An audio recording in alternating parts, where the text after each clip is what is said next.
I'm in my office. I get a call from Mike Stewart. Mike was the man who was running United Artists Records and Music Publishing for me. And he said, I got a call from London from Noel Rogers, who runs our publishing company in London, and there's this rock group called the Beatles, and they're interested in making some rock and roll movies. I said, what do they cost? He doesn't know exactly, maybe 60, 70,000 pounds. I said, do we get publishing? We can get some publishing. We get soundtrack albums? We can get soundtrack albums. I said, if we can get those rights, there's nothing to lose, because those rights will be worth something, even the movies aren't a hit. And you never know with these kind of things. So I approved a 3-picture deal with this group called the Beatles, that of course I'd never heard of. I remember Brian getting very excited about the fact that the Beatles had been offered a movie. And of course he'd done a deal with United Artists, not for 1, but for 3, as a kind of package deal. And like quite a few of Brian's things, it wasn't all that great a deal. In fact, I believe the movie was made for less money than the first album of the Beatles created. When the Beatles were first told by Brian Epstein, I can set up a movie for you, they didn't want to do it because they were looking at past track records of the movie business, and the whole standard of pop music on film was not good in the early 60s. They had no storylines at all. You would have a parade of guest artists coming on and performing, not even their hit singles, but you know, a fairly bad single written specially for the soundtrack of the movie. So the press weren't at all moved by the fact that there was going to be a film made. Britain was just over the moon at this fantastic phenomenon, the Beatles, and they were just as excited, not big-headedly, but look what's happened to us, 4 kids from Liverpool. And of course, they just exploded. The big challenge to me was suddenly this 3-picture deal we had with this group in Liverpool that I'd never heard of before turned out to be a group with what looked like was going to be a very, very successful act. And of course, there we were, already in business with them. And that's when the decision as to who was going to make the movie became essentially, I mean, was the heart of the matter. United Artists approached me and asked me if I'd make a film for them. And I thought they had a script or a book or something. And I said, what have you got? And they said, well, we want to make a movie with the Beatles. I said, sure, I'd be happy to. So they introduced me to Brian, and I guess he thought I was okay. And next thing I do, I had to meet the Beatles. Well, the first meeting I had with him, Brian Epstein was supposed to bring them to my office in London, and he showed up on time, but the Beatles, they didn't come. Brian came, and he apologized. He said, I'm afraid we'll have to do it some other time, but they're over at EMI Studios at Abbey Road in on a session that another group that Brian had managed, so I have to go over there to meet them. So I said, well, can I go with you? And he said, certainly. So we jumped in a taxi, and he said, well, let's stop by their apartment here in London first. And sure enough, they all came down looking for a taxi. So they jumped into our taxi, and you know London taxis are only for 4, so there's 6 of us in there. And I thought I was in the middle of a Marx Brothers movie. Every time the taxi stopped, they'd grab all the newspapers that had Beatle headlines, which they did. And I asked the Beatles, when could we start filming? And John opened up his little diary, and he said, well, we're going to the Bahamas for a holiday. And then in February, he said, we're going to go to your country. We're going to go to New York and do something called the Ed Sullivan Show. And I said, well, that'll be fine. While you're in the Bahamas, write at least 6 new songs for our picture. And John said, well, what's the film about? And I said, I don't know. We haven't got a writer yet. And he said, well, what kind of songs do we write? And I said, Beatles songs. I don't know, 2 up-tempo, 2 ballads. I don't know, write 6 new Beatles songs. And John said, you have a director in mind? I said, yes, another American over here named Richard Lester. And he said, what has he done? And I said, well, he's done some very good television stuff with the Goons. Now, the Goons were an English comedy group that predated the Monty Python group. And Dick had directed their television, and I knew that the Beatles were Goon fans. So when I said Dick Lester, they said, well, get him. And that's how it all started. I knew Dick through his work with Spike Milligan and Peter Sellers and the Goons, which, of course, because I made all their records. And Dick Lester was an unconventional type of director. He'd grown up in the world of advertising films and shortcuts and all sorts of things. And that kind of led to A Hard Day's Night. So I was quite expecting an unusual kind of movie. And I was glad he was on board, because I certainly didn't want another summer holiday. I went to Dick and I said, okay, I want you to make the Beatles movie. And he was very intrigued. He says, what do you think it should be? I said, I don't care. It's your responsibility to decide what kind of movie it is, how to make the boys work. Tell me who you want to hire to write this script. Come back with it, and whatever you do, I'm sure we're going to want to go. So the entire creative input as to what this movie should be and how to maximize the talents of this extraordinary group of young men came from Dick Lester, Alan Owen, and Walter Shenson. I think the Beatles were more interested in not being like the other films than I was, because I don't think I had seen that many of them. I did know deep down inside me that I'd wanted it to be as natural an experience for them as possible. We were allowed to do it if it cost under £200,000. We were to shoot in March, and we had to be in the cinemas in the beginning of July. I met them in October, the Beatles in October '63. I proposed a writer from Liverpool. They accepted me because I was a poor piano player, and therefore they at least felt that I would understand where an 8-bar phrase should be and how I could cut round it. They accepted Alan Owen as the writer because he seemed to be able to produce a sound that they could manage to do. And as they say pathetically, the rest is history. I saw an outline. I don't remember seeing a script. Can you imagine what a script of Hard Day's Night would have looked like? I mean, it would have been 14 pages long and a lot of stage directions. It didn't make any difference. I trusted Dick. He was finding his way. He was dealing with the boys. There was going to be an album. God be with you. Then Walter Shenson, Alan Owen, and I went to Paris to the George V, where they were doing one of their first concerts in Paris, and watched them in their hotel rooms, in their cars, backstage, doing interviews. And in essence, the film wrote itself. This is the first weekend I got to know them, and this was the first put down I got. It was wonderful, because I arrived at the hotel in Grafton Street, went upstairs, and I was parched. I really needed a beer very badly. So I said to Paul, Paul, is there any chance of a beer? And he said, oh, you want a beer, do you? Hey, Alan Owen wants a beer. And Ringo said, oh, does he want a beer? And George said, hey, well, he would, wouldn't he? And so and so. And then he picked up the phone and he said, excuse me, room service, could you send, what sort of a beer do you want, Alan? And I said, a Phoenix. All right. Could you send up a Phoenix beer, please? And 4 large scotches and 4 cokes. And that was, from that moment on, I knew I was in for put-downs. I remember John saying of Alan Owen, who was a Welshman who wrote about Ireland and came from Liverpool, the trouble with you is you're just a professional Liverpudlian. And Alan said, well, it's better than being an amateur one, John.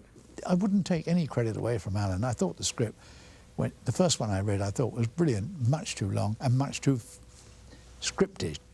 But it was great. I don't know another writer that could have been as perceptive as that in the short time allowed. They did a certain amount of ad-libbing, maybe 5 or 10%, but I've got Alan's script, and all the ad-libs that you think are ad-libs were written by him. And then from then on, it was just the madness of getting ready to shoot, because they then went over to do the Ed Sullivan Show, and their personalities and their success took a fairly big leap forward in terms of the world's awareness.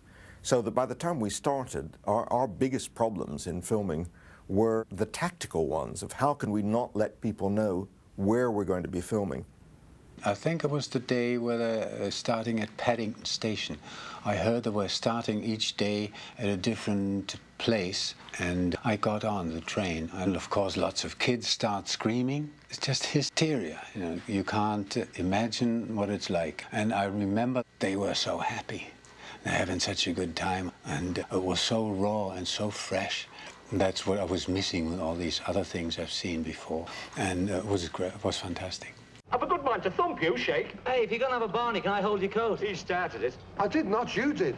On the first morning, we were sitting at tables in the restaurant car in the train, and I was sitting opposite George doing a crossword or something as usual, and the train stopped, and down below there was what had been the bed of a stream, but it had dried out, and both sides of it were thick bulrushes for about 20 feet. And some kids had obviously been running along, trampling them down. And George just said very quietly to nobody in particular, "Oh, look, there's Moses." And I started to laugh, and I thought, I think I'm going to get on with these fellas because they all had great senses of humour. The old fella said that could he have these pictures, and Norm said no, and all I said was, well, why not be big about it? And? Your grandfather pointed out that Sheikh was always being taller than me just to spite me. I knew it, he started it. Hey, Paulie, would you ever sign one of them for us? Come ahead, Sheikh. When we finished the first day's shooting on the train, they had been dropped off in a field outside of London. The train came back into the Marylebone station, and out of nowhere, again, children were starting to run towards the train. At that point, our clapper loader, who was about 24 years old with the same sort of hairdo, came smiling down, having finished the first day's work with all the negative, and the screaming started. And he panicked, and he thought, I've got to outrun them. And he started to run, and he was carrying 8 or 9 tins of film, and they caught up with him, and the film got dropped, and we lost half the first day's shooting negative. It was lying around under the tracks, and he ran for his life. Our philosophy was, we chose the filmmakers we wanted to be in business with. We approved the scripts, we approved the budgets. They had final cut as long as the film stayed within the budget and followed the script which we'd approved. We approved the cast, etc.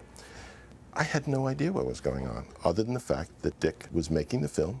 The word was kind of, wow, this is a strange little movie. And I was just waiting to see the film when it was finished. I certainly knew it was having a certain style, but that's great. I mean, it should be something different. The sense that there was a slightly surreal element to the film was something that was very important to try to get in. And I wanted to prepare the audience for the fact that they would be playing cards, for example, in a part of the train, and then suddenly in the middle of it they would be playing instruments, and then they would be back playing cards, because that did seem to be something that nobody had been doing. So we used 2 or 3 little signposts, like the boys suddenly being outside the train, banging on the window, trying to get in, just to say to the audience, things are not quite what they seem to be. We didn't concern ourselves with long shot, medium shot, close shot, over shoulder shot. Forget it. We just shot the picture the way we went. And whenever something came up, it was in the picture. When George knocked his amp over on one of the shows, in the picture. But that's what it was about. Yeah, there's one particular scene that stands out in my mind, which was again the genius of John Jimson, was the sequence on the train where John starts to play with the cards and he overlaps the sound before the actual singing starts. Aye, the Liverpool shuffle. It was the first time that I'd ever seen that on film, of preempting the song. And this got you whacked right into the song, and suddenly you felt you were into something also very new again. That was one of the earliest things that John edited, and I was watching him on the movie Ola and seeing him stop and think, which he always did when he cut. He wouldn't do anything immediately like that, but when he did do it, that was it. And I think Pam might agree. I don't remember any alterations to that scene, or to many scenes, of the actual editing. The construction was John, and that was it. They may have taken out a scene, or shortened it by a certain amount.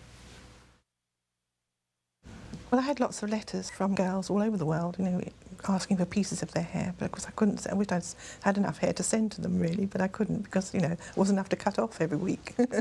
But they, lots of letters I had, yeah. They didn't like everybody to be seen with it back. They always wanted to, you know, when we washed it, they always wanted, like this, you know, put their hair down in front. They never wanted to see their hair back.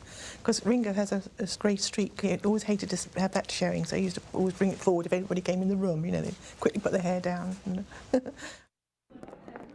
Well, the funny thing was, we made up the routine there and then on the set. And then Dick would say, well, can you do that step, this shot, this angle, that angle? So there was no rehearsal.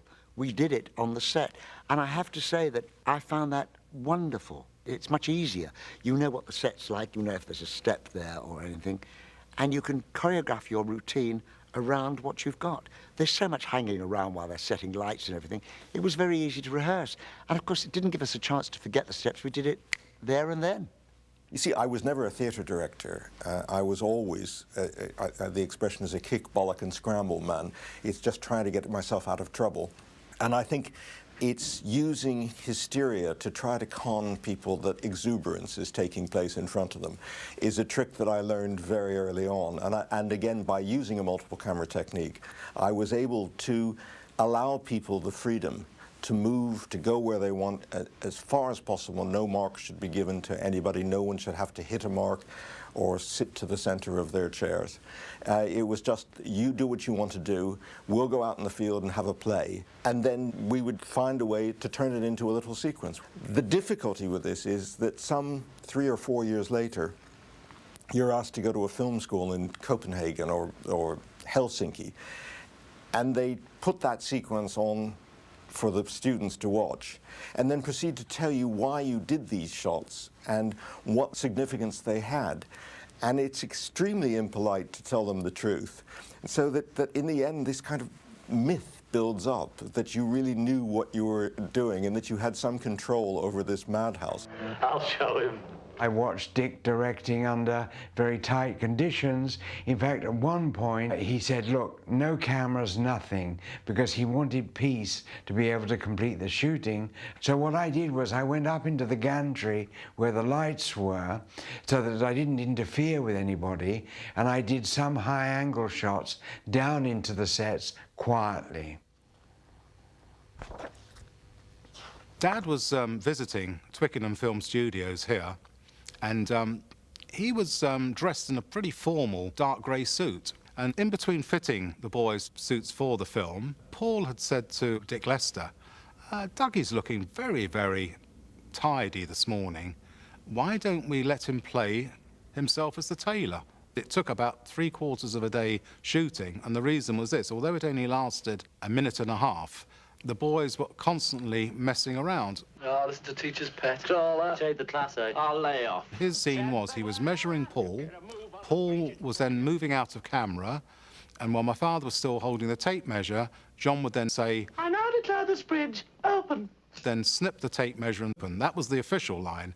But of course, 100 other lines came up before that, i.e., I now declare this synagogue open, or I now declare this fish and chip shop open. So everyone was falling around laughing, and each time it had to be retaken, and that was the state of play that day.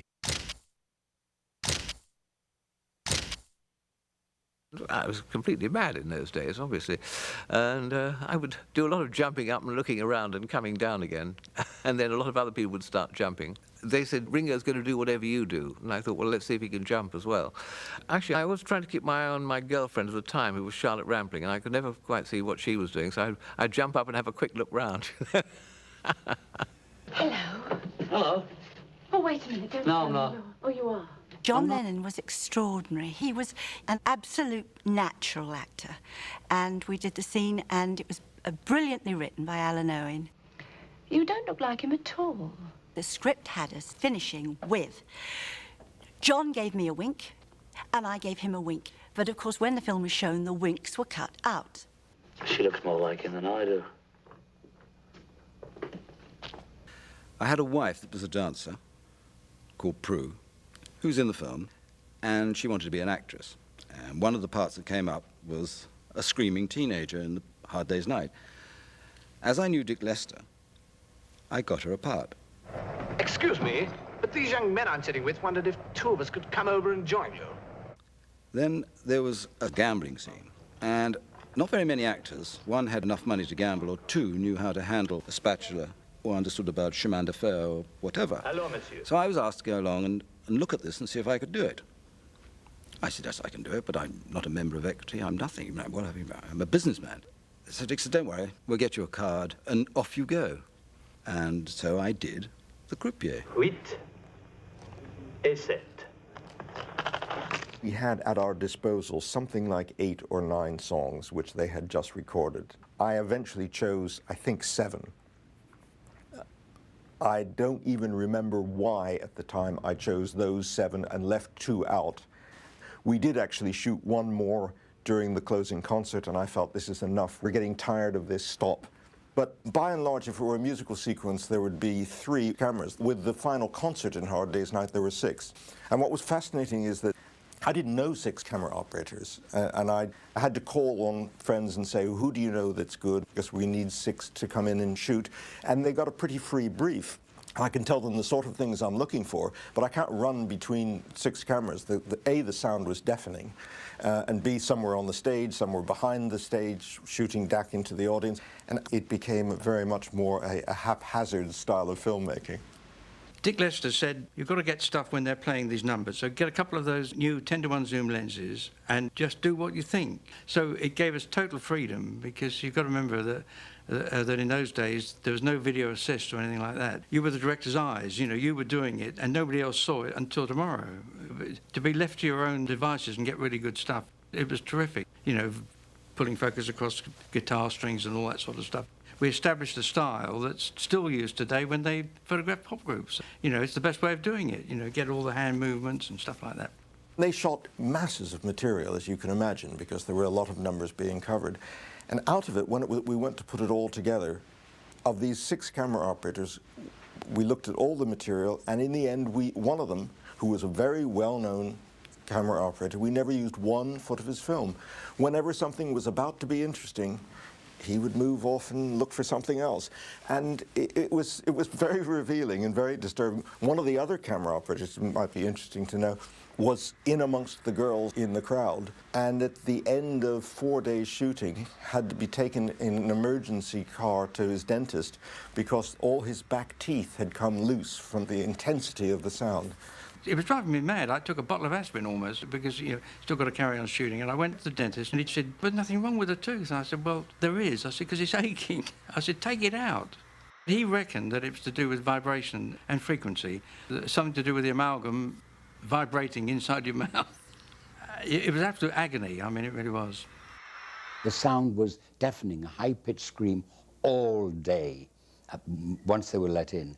And we did a rehearsal. They said, right, camera rehearsal, set up, and Dick had about 5 cameras going, one coming up here like that handheld. And I turned to continue with the scene, and I hit the cymbals on the drums. And Ringo said, "Hey, he's fingering me cymbals." And John immediately said, wonderful line, "Oh, then he must be a director, because they're famous cymbal fingerers." I suppose that we weren't a completely 100% organised film. It wasn't a detailed script that I was used to. It was a suggestion script, and Dick gave me the impression that we've got to do something with it, but what, he wasn't always sure of.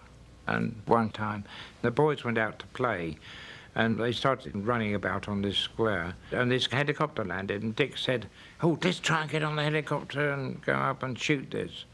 So I grabbed an Aeroflex and a battery, and we stuck a bit of rope across the door, and the bloke took us up. And when we got there, I discovered the battery was a worn-out battery, and the camera started off at 24 frames, but it was slowly going to 18, 16, 12, 4. And I thought, well, the only thing hope I got is to stop the lens down, because we're getting more exposure because it's a thing. So I stopped the lens down. But we didn't say anything to Dick, because we had to come down, that was it. But then the following day, he went to see the Rushes, and he came running up to me, and he said, "You're a bloody miracle, man." He said, "How did you do that?" He said, well, I said, "Well, we had the mistake on the battery." So he said, "We must get another helicopter and do some fast movement of the boys," which we did. So, I mean, that came as a bit of luck, really. It was never scripted. It works out very well in the film, doesn't it? I suppose you realise this is private property. Sorry we hurt your field, mister. In our price bracket, we didn't even think about colour. The difficulties that there would have been in making that film in colour were not even worth considering, and none of us felt that it was necessary. Our problem was that we shot for 7 weeks, which meant that we had 3.5 weeks to edit the film, get the music track together, dub it, and get prints for the cinema. And that's a very short period of time. Our picture was called Beatles #1 because we didn't have a title, and I was getting these phone calls from United Artists in New York, publicity people said, "What are we going to call this film? We're putting out the advertising." I said, "I don't know, we'll come up with something." And I was bugging them all, and the director and the writer, and saying, "Come on, you guys, come up with a title." And we couldn't come up with anything. John and I were just chatting. He asked me if I ever heard Ringo misuse the English language, and I said, well, give me an example. He said, well, if we were working it hard at a recording session all night, the next day he would say something like, boy, that was a hard day's night. And when you think about it, it's a very interesting statement. And I said, John, that's a good title for our movie. And he said, I think so. So we went over and asked the director how he felt and the other Beatles, and they all said, fine, great, great. I think they just wanted to be relieved not to have to think of anything anymore. And I telephoned New York, the publicity people at United Artists, and I said, here's your title, A Hard Day's Night. And they said, what? And I said, don't give me an answer. Ask the secretaries, call me tomorrow. And the next day they called me and said, everybody loved the title. So now we had a title. And then it dawned on me, we didn't have a title song. And we had recorded everything. And you know, in filmmaking, you pre-record the songs and then you photograph the singers singing to their own tracks. So I said to John one night, John, I think we're going to have a song called A Hard Day's Night. He said, what are you talking about? I said, what kind of a producer would I be to have a movie called A Hard Day's Night with the Beatles and not have a Beatles song called A Hard Day's Night? Please, you'll have to write a song. The next morning, he and Paul called me into their dressing room, we were still shooting, and played and sang to me the song A Hard Day's Night. Now, think about this. I got a hit song on demand. That's almost impossible. It was one of their biggest hits. When I was asked to do the poster for the film, they saw some material that the United Artists New York Publicity Office presented in London, and they didn't like it. Walter didn't like it, Dick didn't like it, Peter didn't like it, because it was sort of cartoons with wigs, and I didn't feel that reflected what the Beatles really were. So Walter said, well, look, can you come up with anything? So I said, what about doing a sequence of photographs of each individual so that there's a feeling of animation from each individual Beatle? And I was very happy with the result, both of the poster and of the end credits. So we used very simple techniques to get something that I think was graphically effective. Out of kindness, because we only had a few days before we had it in the cinema, we showed it to the executives who flew in. One of them did say, as you knew they would say, it's fine, but we have to revoice the voices because nobody will understand them. That was absolute truth, and most of them agreed with it. We've become a limited company. And I threw a fit. And so it didn't happen. Whenever you make a film and you show it to strangers for the first time, you are apprehensive. And it was silent, and it was a smaller cinema in London. And I was sitting next to a person who I didn't know, and the first reel goes on, and they're on the train, and I hear, and on my right is my editor, and I think, yeah, John, I think it is going on a bit too long there. You know, I think maybe we can cut a bit out of there, because you know. And the next reel goes on, and something happens, and she goes, maybe we could cut a verse out of that song and reduce it, because, you know. Well, it went on for 9 reels. At the end of it, the lights went up, and this woman turned to me and said, oh, Mr. Lester, that movie of yours. That was her high praise. So I said to John, well, you know, throw that away, guys. Forget about it. I can very clearly remember the first time the film was screened in the United States. The top management of United Artists, Krim Benjamin and the 2 pickers, were in Los Angeles. There was a dinner being given at the home of Harold Mirisch. And Harold Mirisch was a producer of repute. And he had invited the power core of United Artists Hollywood established group. Billy Wilder and John Sturgis and Blake Edwards and who else. And I told Arthur Krim, the print of Hard Day's Night is here. And Harold Mirisch was in the room. So Harold said, well, why don't you screen it at my house after dinner?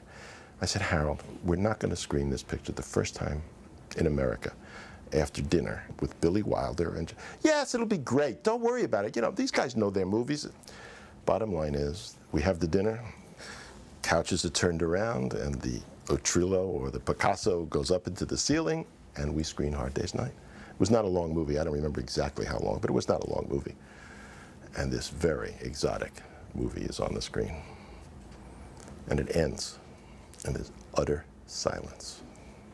Nobody knows what to say because they've never seen a movie like this.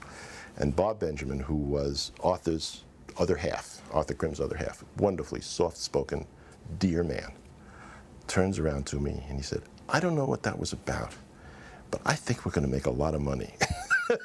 And that was the first screening of Hard Day's Night in the United States. Johnny James cut the picture as we went, and when it was finished, I mean, UA was screaming for Prince, because, you know, by then it was all out that the Beatles were great. In between the shooting of the movie and the actual premiere, which I think was in July, there was a myriad of different stories about the Beatles. The Beatles were in the papers every day, because don't forget that by now there had been an outbreak, an epidemic of Beatlemania in America as well as here, and in Australia and on the continent. So the thing had gone global. The slightest thing that happened made enormous headlines.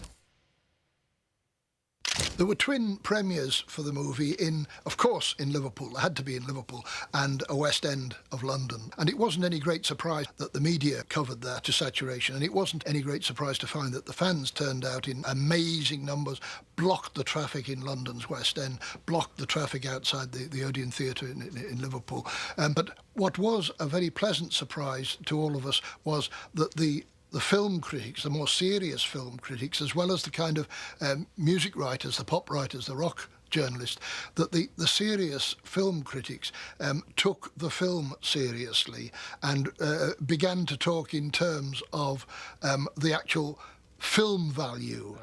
We had a screening in Liverpool, and I had a chat with Paul before, and he was very nervous about going to Liverpool. And I said, they're going to love it. They're going to love you. They're going to love the movie. And he said, we haven't been up there since we made it, and they may resent the fact that we're coming home so successful. And the others were worried about it. Somehow or other, they felt that their people would resent their success. And of course, they just loved them when they got there. It was almost impossible for me to predict the audience reaction to this movie. The Beatles had screaming fans whenever they performed in a concert. But that was in response to a live performance. And I didn't realize that the fans would respond the same way to them on film. But an early clue to the amount of enthusiasm from Beatle fans was the night of the performance for Princess Margaret in Piccadilly Circus, when there were thousands and thousands of people. And I was told it was like VE Day. And obviously, when royalty attends a premiere of a film, there's a lot of protocol.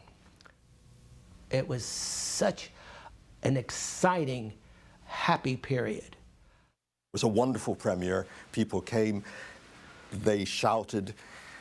We had worked very carefully that it was very important that the opening of the film would be that one chord, and then out of the blackness came them running down the street. And at the premiere, they had the mighty Wurlitzer organ of the London Pavilion, and a guy rose up and played Beatles hits on the mighty Wurlitzer organ, at which point the lights in the cinema dimmed, and the film is about to start, but he hadn't finished his song, so they took the sound off the film, so there was no chord, and people started running while he was still finishing off a few songs, and then slowly he descended, smiling and waving. So, you know, it started off well. I think everybody was just kind of stunned by it, because it was such an anti-Hollywood type movie. I mean, they didn't know Dick Lester really, and the style of this movie, the talking into the camera, the whole thing about it, the irreverence of it, all of it, and these kids themselves, who they'd heard of, obviously, was kind of stunned them, because the movie is really a very unusual experience, and certainly breaks every rule that, you know, even the best of the Hollywood movies followed. Nobody disliked it, but nobody had expected what they saw. Come here, you lot. Try to act with a bit of decorum. This is a posh place. We know how to behave. We've had lessons.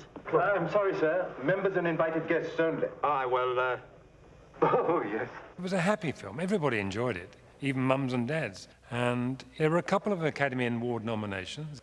One was for Alan Owen, most deservedly, because he wrote the original script. The other was for me, rather undeservedly, But I was given an Academy Award nomination for my work in directing the music. There was such an aura about them, and they had such an impact on everyone's lives that I think the exuberance just carried us on. And I was just lucky to be part of it. And because of it, I was sent a parchment scroll, which, I think you know the story, I was told that I was the father of MTV, and I wrote back and demanded a blood test. Hard Day's Night is simply a classic example of what happens when enlightened management gives brilliant talent the ability to create. I think the film actually widened the horizons of the Beatles. I mean, they'd been very successful from their small beginnings. They'd really conquered the world by this time. But the film set the seal on it because it brought them a wider audience, it brought them a wider range of ages, and made everyone realize that these weren't just fly-by-nights. They were great talents.